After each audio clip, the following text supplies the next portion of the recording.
Tudo bom, meus queridos? Então a nossa conversa de hoje é sobre multiplexação. Como que a gente aplica os conceitos de multiplexação? Nós devemos lembrar, né, que dentro da multiplexação, da modulação digital, a gente estuda a questão do envio de informações digitais. Ou seja, a gente tem nosso sinal digital que sai do computador, né? A gente transforma ele para analógico e depois o analógico para digital novamente. Então a gente vê como a gente cria esses sinais para representar os nossos bits. E dentro da nossa multiplexação, nós temos o compartilhamento de vários sinais, né, dentro de um único fio para transportar e tornar assim tudo mais ágil e também baratear o custo, que é muito importante, né? Então esse modo de compartilhamento é chamado de multiplexação. E ele pode ser utilizado por divisão de tempo, frequência e código. E se tu quer saber mais, continua ligado nesse vídeo, aproveita e dá um curtir aí.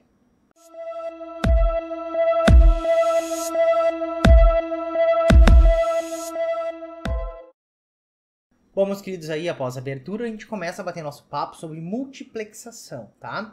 Na verdade, multiplexação a gente vai falar um pouquinho sobre módulos, né? Que é a modulação das formas de multiplexação, e eu vou mostrar alguns tipos deles para vocês. Mas assim, ó, a questão da multiplexação tem se desenvolvido durante muitos e muitos anos. A ideia em si é o compartilhamento de uma linha com vários sinais distintos dentro. E aí nós temos o primeiro tipo de multiplexação, conhecido como FDM, Frequency Division Multiplexing, ou seja, multiplexação por divisão de frequência. Então nós vamos dentro dividir em frequências distintas. Lembrando, ele tira proveito da banda passante para compartilhar dentro de um canal. Então o que ele faz? Ele divide o espectro em bandas de frequência, como já vou mostrar na imagem para vocês, né? Por exemplo, aqui a gente tem transmissão em rádio AM, é um dos elementos mais fáceis de a gente ter essa noção do FDM, ok? Então, digamos, por exemplo, que a gente tem assim, ó, a gente tem um espectro, que é alocado de 1 MHz, entre 500 e 1500 kHz. Então, diferentes frequências elas vão ser alocadas para diferentes canais lógicos, ou seja, estações. Então, frequências diferentes, diferentes estações. Cada uma operando em uma parte do espectro, com uma separação entre canais grande o bastante para impedir interferência. É quando um está se sobrepondo ao outro, certo? Então, na imagem que eu já vou mostrar para vocês, a gente tem um desses exemplos. E aqui tem um ponto que é interessante que a gente fala. Os filtros limitam a largura da banda utilizável cerca de 3.100 Hz por canal de qualidade de voz. Quanto muitos canais são multiplexados ao mesmo tempo. São alocados a 4.000 Hz para cada canal. O excesso é chamado banda de proteção e mantém os canais bem separados. Então a gente tem um exemplo do FDM na nossa frequência. Então nós temos aqui, ó, a largura de banda iniciais, né? Que a gente tem na nossa imagem A, o canal 1, o canal 2 e o nosso canal 3. Então a gente tem canais separados e a gente vai colocar aqui na nossa frequência, né? Então olhem só. A gente vai jogar cada um deles. E no final, a gente vai ter esse elemento aqui multiplexado. Então, a gente tem esse canal trabalhando a tanto, cada um trabalhando a tanto. E a gente multiplexa todos para serem enviados ao mesmo tempo. Então, vai trabalhar de 60 a 64, quase limite 64, né? 64 a 68, 68 a 72 kHz. Então, aqui já é o canal multiplexado. Então, tu pega cada um dos nossos canais separados, né? E depois que a gente pode ver que ele trabalha uma determinada frequência, né? Então, cada um na sua frequência, mas poderiam ser enviados separadamente. Então, a gente junta eles para serem enviados juntos, mas cada um trabalhando em frequências distintas e sempre tendo o nosso limite. Depois disso, a gente tem, para tornar mais eficiente, né, o modelo OFDM, Orthogonal Frequency Division Multiplexing, né? Ou seja, multiplexação ortogonal por divisão de frequência. Olhem só, a largura da banda do canal é dividida em muitas subportadoras que enviam dados independentemente. E cada subportadora compacta bastante o domínio da frequência. Assim, os canais das subportadoras se estendem para as adjacentes. Então, como eu já vou mostrar na figura para vocês, essa frequência ela é projetada de modo que seja zero no centro das subportadoras adjacentes, ou seja, eu tenho uma aqui, tem outra aqui. Ali no meio vai ser zero, para não gerar interferência, né? Então, assim, ó, portanto, as amostras em suas frequências centrais, sem interferência de seus vizinhos. Então é isso que acontece, ok? Então, ó, é projetado de modo que seja zero no centro da subportadora adjacente. Para que isso funcione, um tempo de proteção é necessário para repetir uma parte dos sinais e símbolos no tempo, de modo que tenham resposta à frequência desejada. Então aqui, pessoal, a gente tem a potência pela frequência.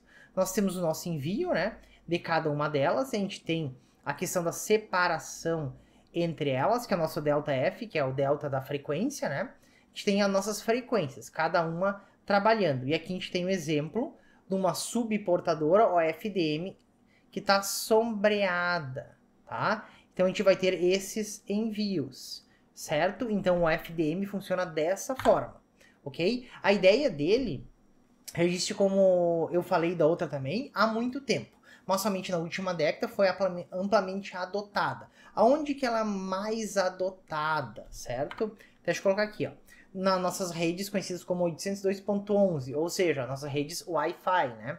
E redes a cabo e redes por linha de energia elétrica. E é planejada para sistemas celulares de quarta geração, que já estão no mercado há bastante tempo, né? Esse material, lembrando, é do livro do Tannenbaum, que está aí no link da descrição, sugestão para vocês comprarem ele.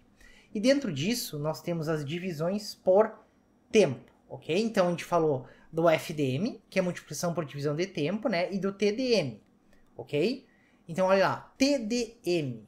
Deixa eu só voltar para vocês entenderem. Vamos lá, tá? Para ficar tudo certinho.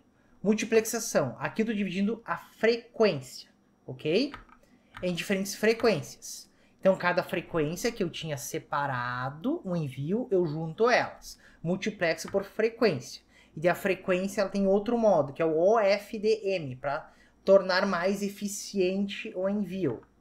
Depois nós temos o outro modo de multiplexação, que é o TDM, Time Division Multiplexing, ou seja, nós vamos ter tempos de rodízio para o envio. Então, os usuários vão se alternar, óbvio, em um padrão de rodízio, né? Cada um periodicamente usando a largura de banda inteira por um pequeno período de tempo. Olhem só, deixa eu passar aqui, ó, tá? Vou direto. Tá horrível a imagem, mas tudo bem.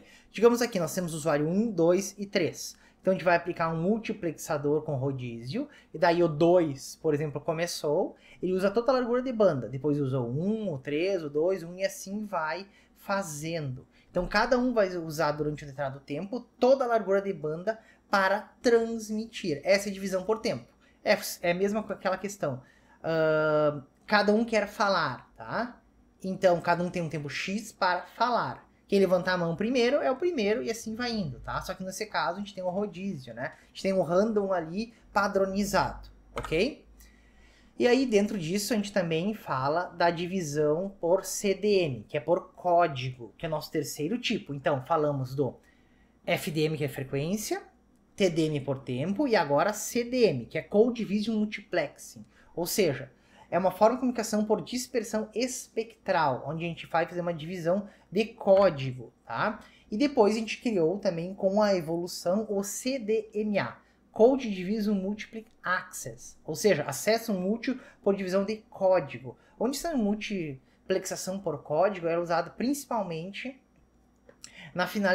nessas finalidades, tá? Na verdade, o CDM, né, é usado na finalidade do CDMA. Então assim, ó, o CDMA, em resumo, ele permite que cada estação ela vai transmitir por todo, olhem só, por todo o espectro de frequência o tempo todo. Onde nós vamos ter várias transmissões simultâneas, elas são separadas usando a teoria da codificação. Tá, Wagner, peraí, vamos voltar. FDM, frequência. Então eu peguei vários canais, lá uma frequência, juntei eles para mandar. Beleza, só que cada um segue. Daí eu tenho o TDM, por tempo. Então eu uso a largura de banda, um tempo. Aqui, com o conceito do CDM e criação do CDMA, né? A gente... CDM, perdão, falei até errado, né? E falei certo. CDM e CDMA, que é a questão do acesso. Então a gente vai ter assim, ó. A gente vai ter todos usando toda a banda, todo o tempo e falando simultaneamente. E aí a gente tem uma analogia para vocês entenderem. Pense assim, ó. Todos nós estamos no saguão de um aeroporto, querendo conversar em pares de pessoas. Beleza.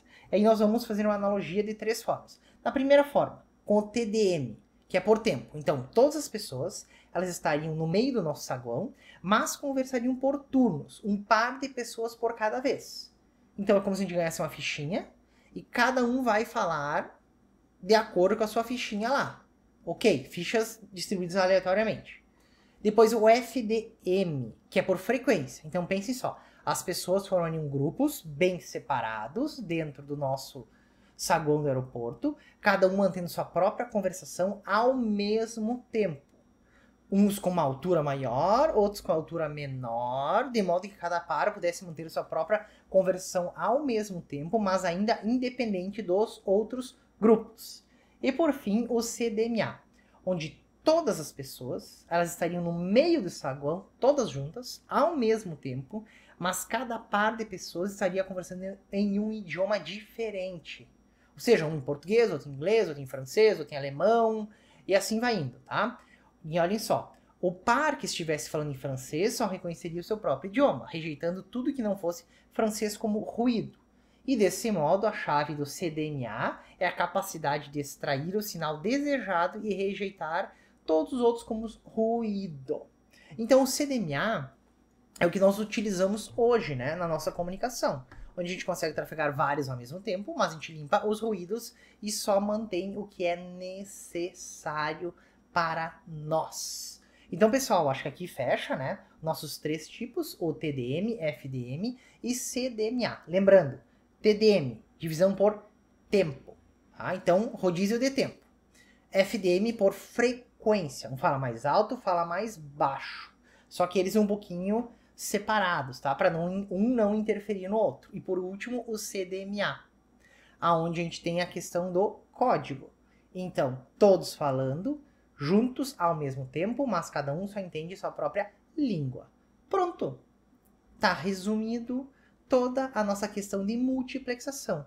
3 formas simples a quais nós utilizamos nas nossas redes de computadores para a comunicação, porque comunicação é essencial, né?